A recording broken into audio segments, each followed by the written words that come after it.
Hi, Doug Goldstein from the Goldstein on Gelt show. I was talking to a client and I noted they say that retirement is a time when you can really relax and do nothing and just take it easy. And he said, Doug, I've moved to Israel and I'm busier than ever. I've got a schedule packed with tasting hummus and arguing with everyone about who makes the best falafel. There are certainly a lot of things to do in retirement, and what I want to talk to you about today is a topic which really hits home for me personally in talking to clients all the time about their retirement. Frankly, most of the people that I work with are either already retired or soon to be retired. I specialize in working with people who live in Israel who have U.S. investment accounts. And one of the things that I find a lot of people come into retirement planning with or without is a plan. And all too often, they come without the plan. And that's what I want to talk to you about today here on the Goldstein on Gelt show. It's funny, the same guy I was talking to about the falafel, he said to me, Doug, it's really nice. I'm really trying to keep myself busy. I said, well, it's very important to keep yourself busy because you want to keep your brain active during retirement. He said, oh, it's absolutely active. I'm spending all my time trying to figure out the conversion rate between shekels and dollars and how much things actually cost me. So let's dive into this guy's story because apart from the fact that he told me a few good jokes, he was a real dedicated guy making Aliyah, moving to Israel. He's about in his 70s, and he and his wife had been living in New York. They were very successful there. They were both professionals, and they decided to come to Israel, actually not quite on a whim because they had family here, but they were taking vacation in the Dead Sea, and just looking out one night in the desert at as it was getting to be nighttime, at the sunset, he said, so beautiful here. Why do we only come to Israel to vacation? This is really the place where we should live.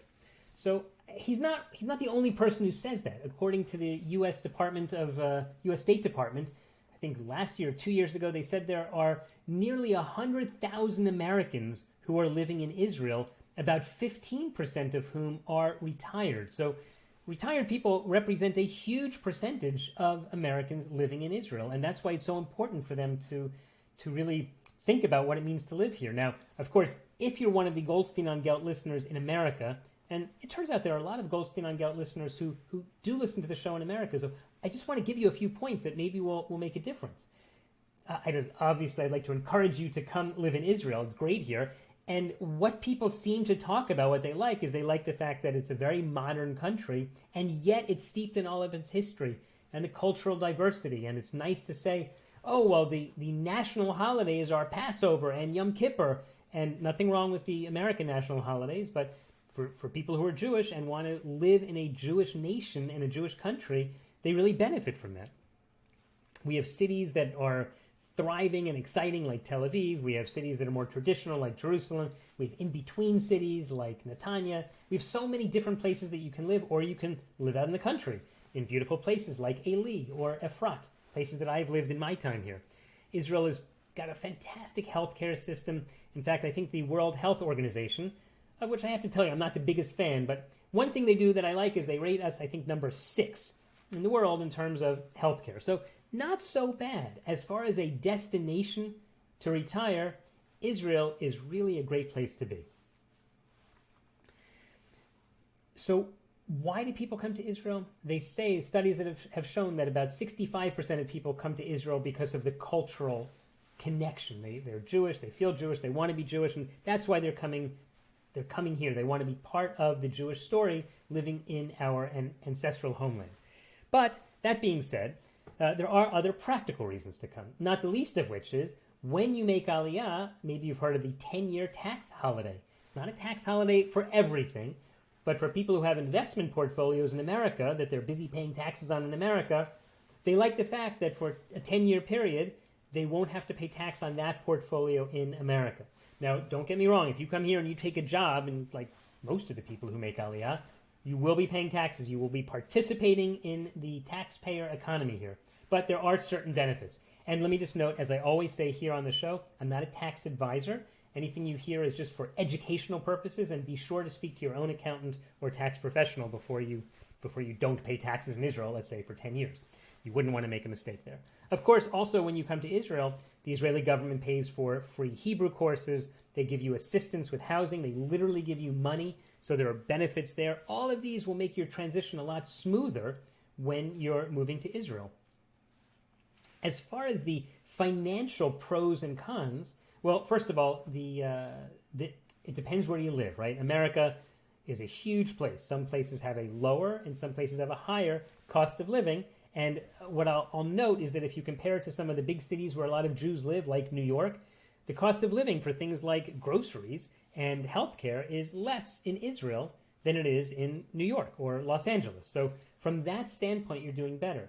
Also, if you have kids who are going to be going to school and you want to send them to day school in America, it's tens of thousands of dollars per kid every year in America.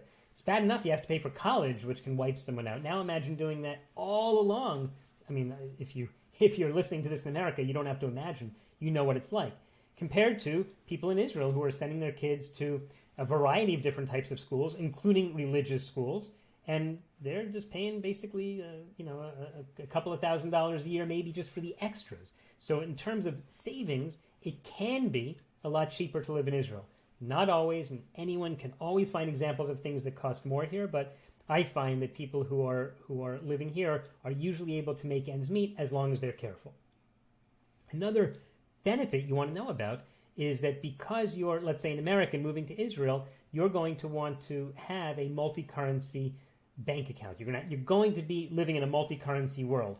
Now, the people I work with are people who, we always make the joke, they've dedicated their lives to Israel, but not their money.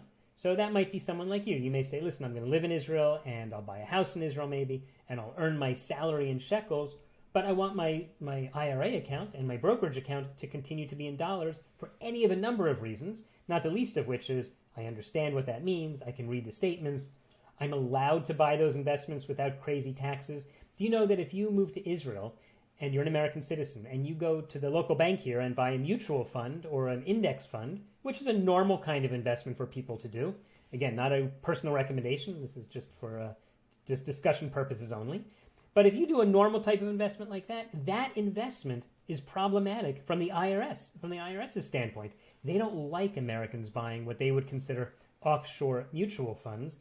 The fancy term for that is a PFIC, a passive foreign investment corporation, but basically means a mutual fund that's created outside the United States, like in Israel. And the IRS is so against people doing that they tax you in such a terrible way, you really, really would probably never want to own such a thing.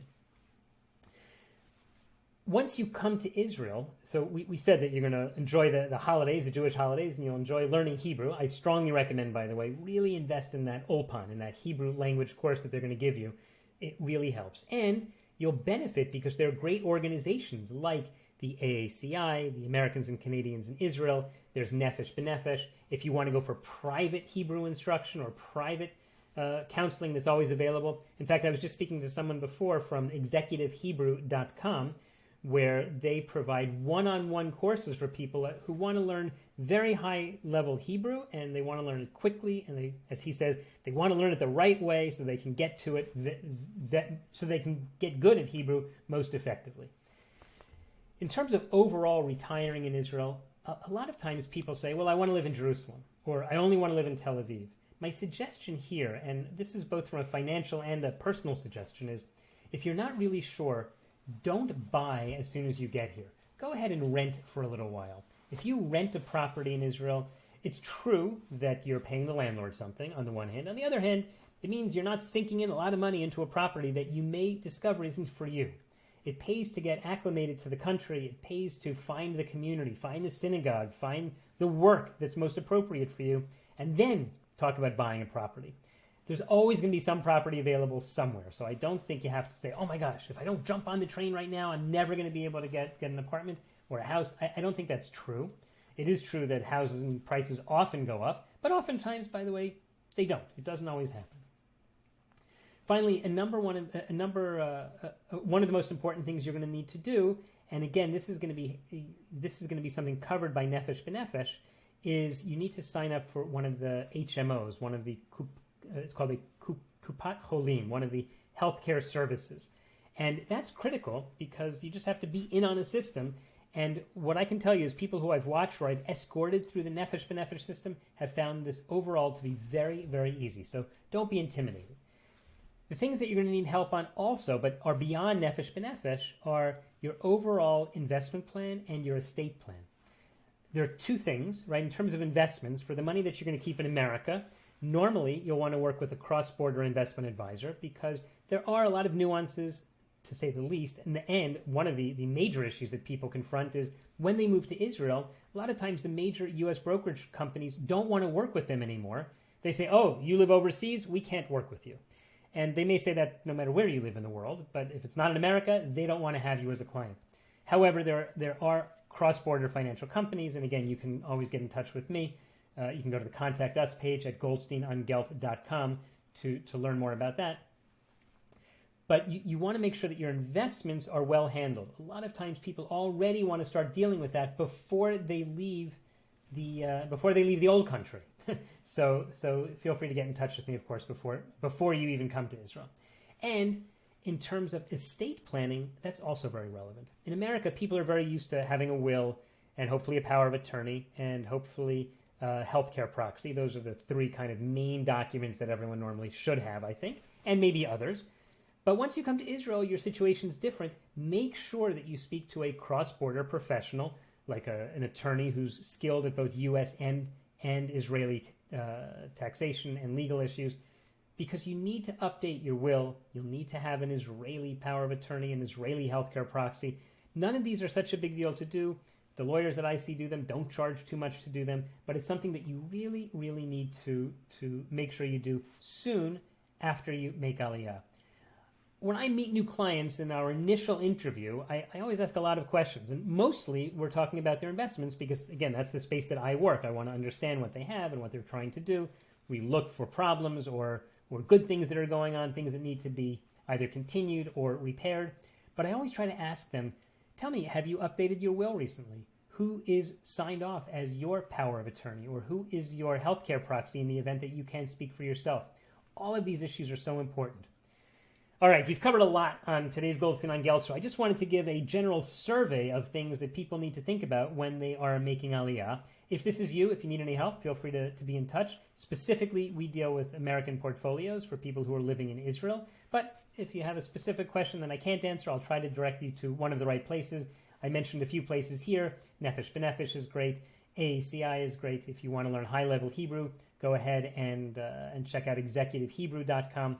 And be sure you thank all of the people on the Goldstein on Gelt team like I'm about to do now. I'd like to thank my chief engineer, Steve Stewart, my producer, Yosef Goldstein, and Jillian Condinazo, my executive assistant, all part of the great Goldstein on Gelt team. And of course, I'd like to thank you for taking the time to listen. My name is Doug Goldstein. You've been listening to the Goldstein on Gelt show.